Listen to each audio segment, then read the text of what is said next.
got so motherfucking design on right now. Assalamualaikum warahmatullahi wabarakatuh. Selamat pagi semuanya. Perkenalkan, saya Rebecca Lambok Tesalonika Panjaitan. Pada kesempatan kali ini saya akan menjelaskan materi tentang seputar sosiologi. Terima kasih kepada Pak Wawan selaku guru pembimbing sosiologi yang telah mengizinkan saya untuk menjelaskan materi tersebut. Yang pertama, apa sih sosiologi itu? Sosiologi merupakan ilmu yang membahas tentang berbagai aspek dalam masyarakat serta pengaruhnya bagi kehidupan manusia.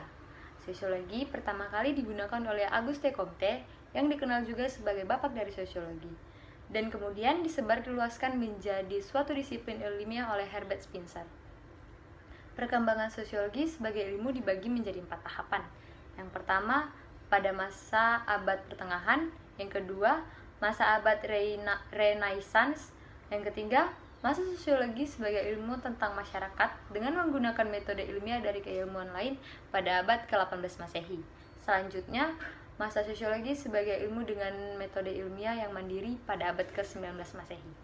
Sifat-sifat sosiologi dibagi menjadi 4. Yang pertama, empiris. Empiris artinya ilmu yang diperoleh berdasarkan observasi atau fakta. Yang kedua, teoritis. Teoritis artinya sosiologi adalah ilmu pengetahuan yang menyusun kesimpulan atau abstraksi dari hasil observasi. Yang ketiga, kumulatif. Kumulatif artinya disusun atas teori-teori yang sudah ada atau memperluas serta memperkuat teori-teori yang ada. Yang keempat, non-etis. Non-etis artinya tidak mempermasalahkan baik buruknya sesuatu, tetapi menganalisis sebab akibat dan menjelaskan secara mendalam. Selanjutnya, hakikat ilmu sosiologi. Hakikat ilmu sosiologi dibagi menjadi 7. Yang pertama, sosiologi termasuk ilmu yang berhubungan dengan gejala kemasyarakatan. Yang kedua, sosiologi merupakan ilmu pengetahuan yang murni.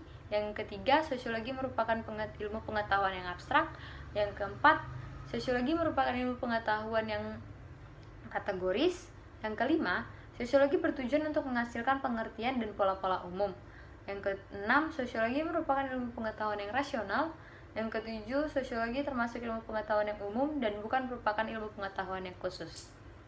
Selanjutnya, metode sosiologi. Metode sosiologi dibagi menjadi 2. Yang pertama, metode deduktif. Metode deduktif adalah proses berpikir yang bermula dari pernyataan umum atau premis mayor ke pernyataan yang bersifat khusus atau premis minor. Yang kedua, metode induktif. Metode induktif adalah proses berpikir yang bermula dari pengamatan terhadap kejadian khusus yang kemudian ditarik kesimpulannya secara umum. Selanjutnya, syarat ilmiah sosiologi. Syarat ilmiah sosiologi dibagi menjadi 3. Yang pertama, harus mempunyai nilai universal. Yang kedua, harus dapat diverifikasi kebenarannya. Yang ketiga, harus objektif, artinya tidak merupakan hal yang khusus. Masyarakat tersusun oleh 6 unsur realitas sosial. Yang pertama, interaksi sosial. Yang kedua, kebudayaan. Yang ketiga, nilai dan norma sosial. Yang keempat, stratifikasi sosial. Yang kelima, status dan peranan sosial. Yang keenam, perubahan sosial. Beberapa contoh sosiologi yaitu yang pertama kemiskinan, yang kedua tawuran, yang ketiga pencurian, yang keempat pengangguran, yang kelima peperangan, yang keenam kejahatan. Sekian yang bisa saya sampaikan, terima kasih.